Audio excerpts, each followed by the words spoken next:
Bonjour à toutes et à tous, bienvenue chez Zipliage. Je me présente, Guillaume, cofondateur de la société.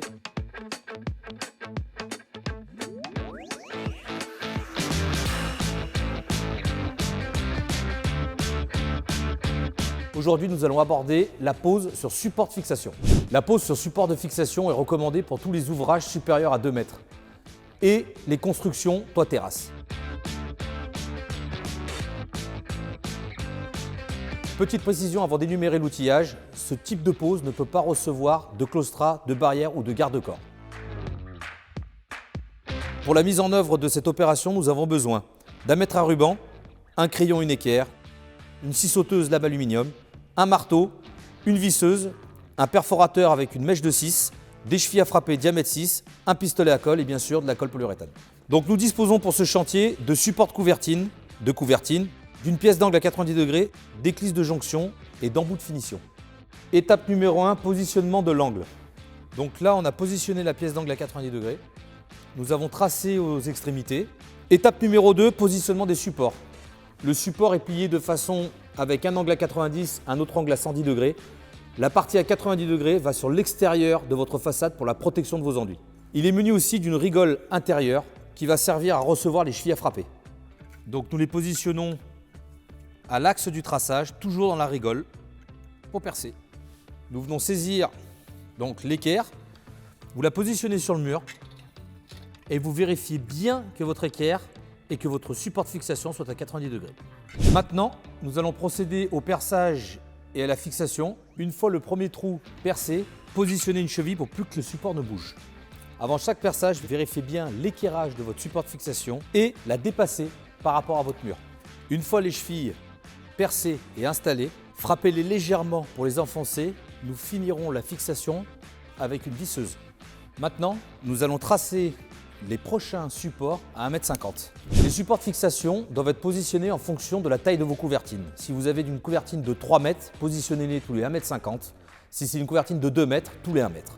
Et répétez ce procédé pour les couvertines de 1 mètre. Une fois arrivé à l'extrémité du mur, n'oubliez pas de reculer votre support. Laissez une réserve de 10 pour l'emboîtement de votre embout de couvertine. Une fois le traçage réalisé, répétez la même opération que pour l'angle sur les autres supports.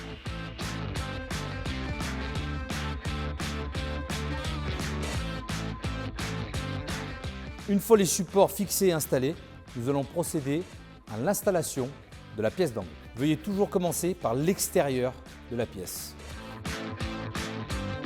Pour ceux qui le désirent et qui le souhaitent, vous pouvez rajouter un point de colle sous l'angle, ce qui évitera dans les régions très venteuses d'avoir un léger claquement de l'aluminium. Prenez votre mètre, positionnez-le dans la rigole, allez jusqu'à l'extrémité de votre mur, prenez la cote. À cette cote, rajoutez 35 mm. Pour les murs non enduits. Pour les murs enduits, veuillez rajouter 25 mm. Pensez toujours à tourner votre couvertine, comme ça vous effectuez le traçage et la coupe sera cachée sous l'éclisse. Prenez votre équerre et tracez l'équerrage. N'oubliez pas de tracer la retombée. Présentez toujours vos couvertines sans les clipser si vous avez besoin d'effectuer une coupe. N'essayez pas de descendre avec votre scie sauteuse, vous allez taper dans le pli et faire sauter la lame. Attaquez-la de l'autre côté. Une fois la coupe réalisée, positionnez-la dans les pattes, rabattez-la. Une fois rabattue, effectuez une légère pression au niveau des supports. Enlevez tous les films de protection des pièces, clipsez vos couvertines, réalisez les joints d'étanchéité pour les éclisses.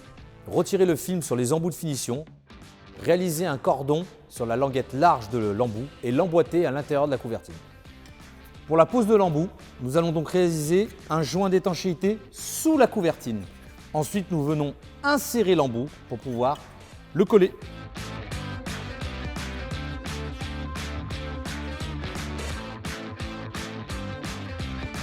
Merci à toutes et à tous d'avoir suivi cette vidéo. Si vous avez des questions supplémentaires, n'hésitez pas à nous contacter, soit par mail, soit par téléphone. Nous nous ferons un plaisir de vous répondre.